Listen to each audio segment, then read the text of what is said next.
আজকের দিনটি দেশ জাতি এবং গণতন্ত্রের জন্য অত্যন্ত গুরুত্বপূর্ণ। এই আজকের দিনের জন্য আমরা গত 15-17 বছর যাবৎ আমরা লড়াই করেছি। সেই কাঙ্ক্ষিত নির্বাচন আজকে অনুষ্ঠিত হতে যাচ্ছে। এই নির্বাচনে আমি একটু আগে আমার যে নিজের কেন্দ্র ধারা উচ্চ বিদ্যালয়ে আমার পরিবারকে সাথে নিয়ে আমি আমার ভোটাধিকার প্রয়োগ করেছি। এই দেশের মালিকানা আমি নবায়ন করলাম।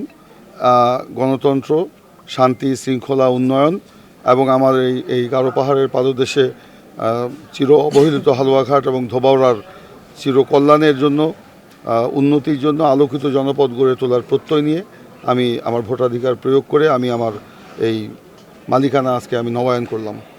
তো আমি আশা করছি আমাদের ধোবাউড়া এবং হালুয়াঘাটের জনগণ তারা এই দেশের গণতন্ত্রের জন্য, তাদের নিজেদের ভাগ্যের পরিবর্তনের জন্য, এই অবহেলিত জনপদের উন্নয়নের জন্য তাদের ভোটাধিকার প্রয়োগ করবেন, ধানের শেষে ভোট দিবেন এবং নিজেদের বিজয় নিশ্চিত করবেন।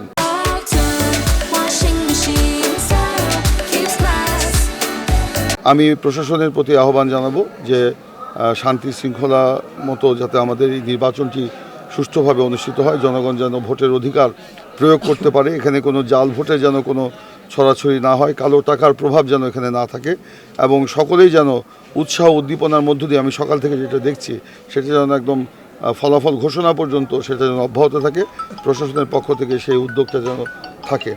তো পরিশেষে আমি আপনাদের প্রতি আহ্বান জানাবো, মিডিয়া আমাদের এই নির্বাচনের সুষ্ঠু নিরপেক্ষ করার ক্ষেত্রে বা উৎসবমুখর করার ক্ষেত্রে তারা একটি ভূমিকা পালন করেছে, তারাও তাদের ভূমিকা যেন অব্যাহত রাখে। আমি আপনাদেরকেও ধন্যবাদ জানাচ্ছি।